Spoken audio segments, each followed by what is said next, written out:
lamun arek kinerja minta bantuan kamu ini, gitu ya. Akhirnya jadi semacam seperti itu. Kalau dulu saya waktu pindah ke SMP Negeri 1 Ciamis, waduh tekanannya luar biasa. Apalagi saya dari kampung masuk ke SMP 1 sampai 3 bulan saya tidak dikasih ngajaru. Dilihat tiket, tiket gelap. Asupan guru-guru anu hadir, ditinggali bagaimana proses belajar. Apa permasalahannya? Nah di sana kita hanya mengarahkan rekan guru kita untuk menemukan sendiri solusi dari permasalahan yang dihadapinya. Jadi di sana itu juga terjadi proses ini.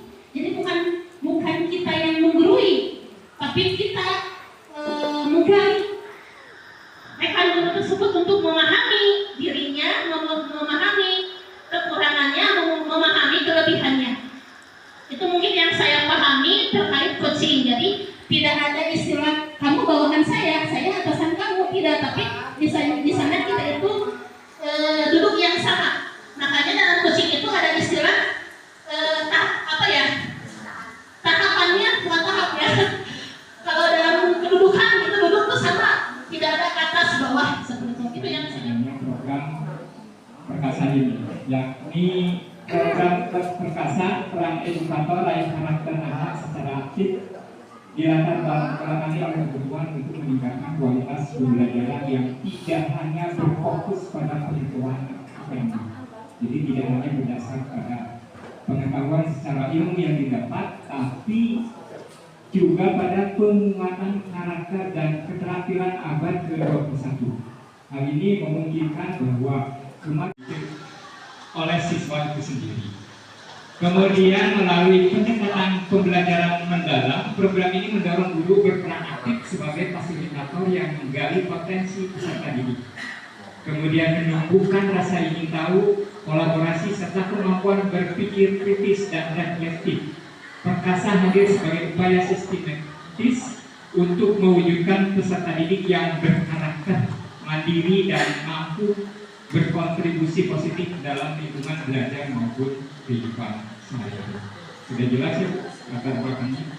Kemudian kita lanjut, apa yang menjadi tujuan dari adanya program perkasa. Yang pertama adalah mengembangkan kemampuan guru dalam menerapkan pembelajaran mendalam yang menumbuhkan rasa ingin tahu, berpikir kritis, kolaboratif pada peserta didik.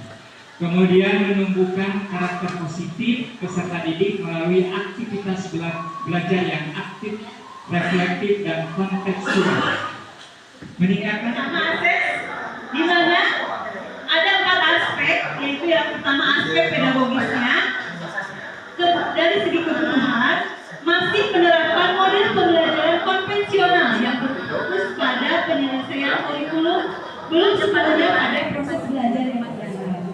Lalu dari tantangan di sini, dari aspek pedagogisnya, masih terdapat kesenjangan pemahaman antar guru mengenai konsep pembelajaran mendalam dan integrasi literasi dalam modul maupun praktek literasi. Dan peluangnya dalam aspek pedagogis adanya dukungan kepala sekolah sebagai pemimpin pembelajaran serta peran aktif guru dan murid dalam mengelola pojok baca dalam menemukan rasa memiliki dan tanggung jawab bersama.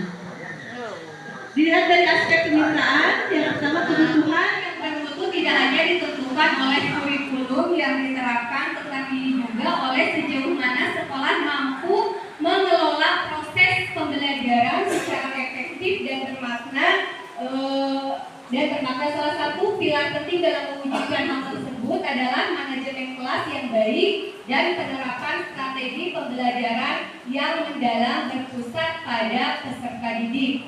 Program sekolah bermanajemen kelas dan narasi pembelajaran mendalam hadir sebagai upaya untuk membangun ekosistem pendidikan yang kondusif dengan hal ini.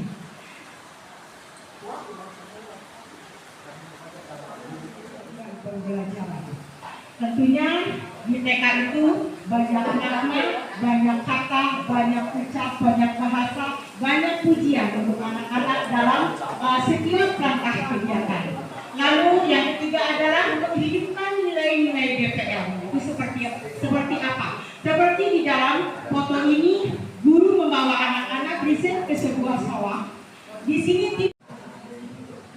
itu yang dilaksanakan oleh ibu sehingga kompetensinya betul-betul terpelihara, sehingga tidak ada praktek standarisasi pembelajarannya. Begini, TK terlalu tinggi, ketika ketemu SD ke bawah lagi gitu. Jadi kita itu